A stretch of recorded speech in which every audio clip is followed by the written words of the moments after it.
What is going on, YouTube? It is Nether back again, and today we're going to be going over some updates that I think could be implemented, or updates that could be used to help improve Nikke even further. While yes, right here on the screen we have some of the most recent updates that they just did to the anniversary, which are very good updates in themselves.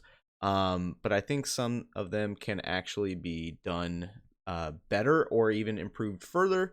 The new character test function I think is phenomenal. I love that. Um, allowing players to test new characters before they even summon for them, I think is really, really nice. Being able to just put a character on the team and then run whatever team you want, I think to determine whether you want that character is a great option. The outpost update obviously is very good. Being able to even go further beyond the outpost defense reward limit, I think is very nice. Because you might not be able to log in for like a day or whatever, and then you see you have 100% on the outpost defense, and then even further on the bottom one, the lost sector and tower stages. Being new stages added, I think is very nice. I'll go over this in a little bit, as well as the skill reset limited time event. We'll go over that as well. And then I also have a Reddit post from a couple days ago to discuss some improvements that people have suggested. So going back to this, the lost sector and tower new stages, while the lost sectors are nice to have, I actually have not cleared all of them, working through that, which is nice to get additional gems and whatever, and improvements for cubes. I don't necessarily have an issue with that. The tower stages, I think we can get rid of the specific type and manufacturer for the days. I think that should be openly available. Keep the 3 time limit for a day, I think, is a good compensation, because it stinks being able to get close to a like, let's say for example right now I'm close to getting my first pilgrim mold, which I'm very excited and hopeful for. I'm gonna make a short on that. But being able to having to wait until the weekend now sucks, and it makes no sense why to do that, as well as for like Tetra or whatever, or Miscellaneous and Elysian, having some of them for like a day and then having to wait for the weekend, specifically Saturday, for all of them to be open, I think is very dumb.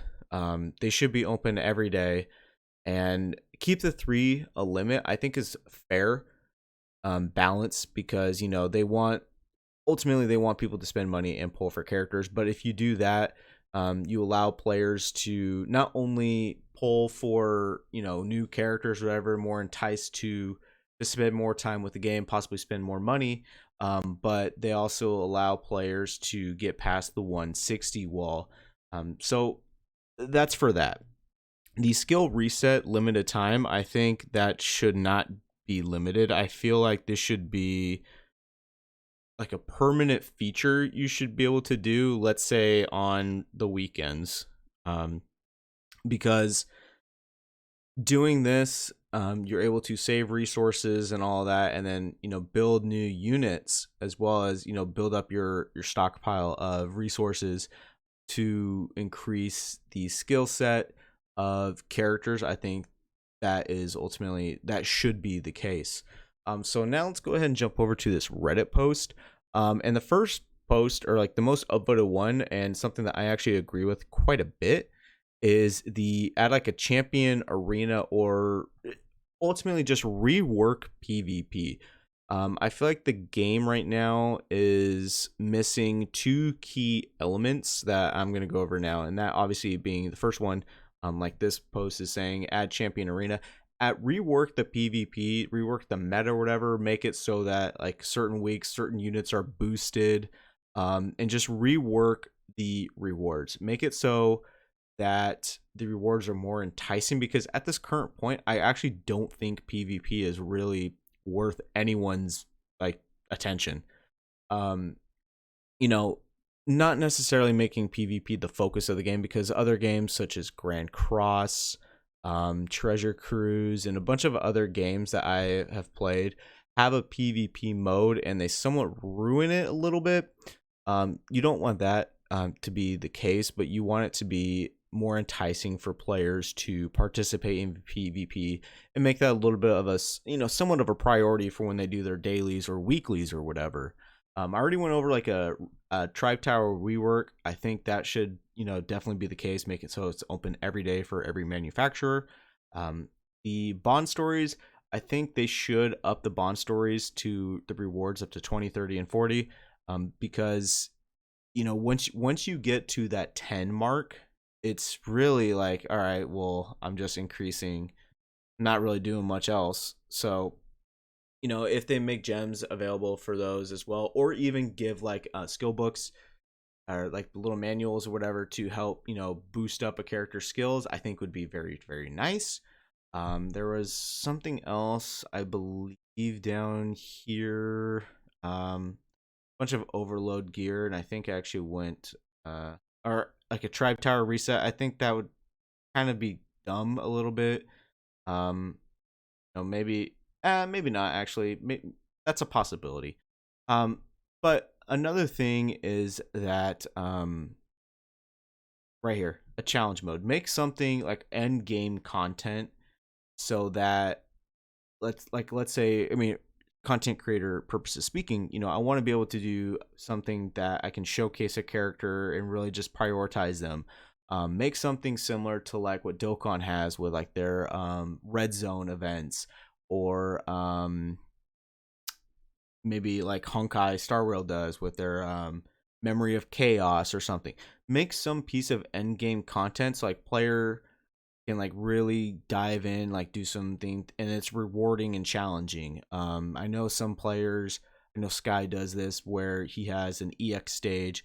Specifically, I think it's Nihilister, where he just does it, completes the first stage, gets calculations or whatever. But if you have like a constant, but see, the issue with that is you need to stop after like the first stage, or if you keep going, you're going to kill it, and then boom, you can't do it again.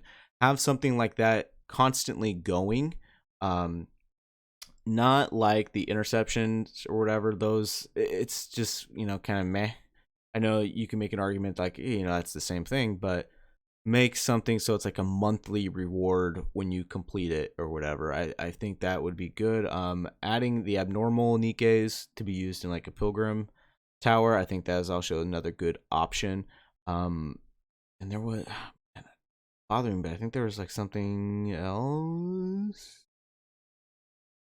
Not really. But I just, this is the first anniversary, obviously, and we can only go so far after the first anniversary. And I know for a fact they're going to be making improvements. But it's just because with other games, you have more options in terms of stuff that you can do. I just think that, for the long term success of Nikke, while yes, it's making a ton of money, adding more content for players to do, not just normal events like we have with the Red Hood event, make stuff like that constant. And also with that, it's just so dumb how they have like 5 stamina for those events as well. It's another thing. 5 stamina for like a day for like events, I think is so stupid. Just make it so it's a constant thing so players can get resources or whatever. I don't know. Those are some of my gripes and some of those things, some of my opinions on how they can improve aspects of the game. I would love to hear everybody else's thoughts though, and see multiple opinions on what they can do to improve the game.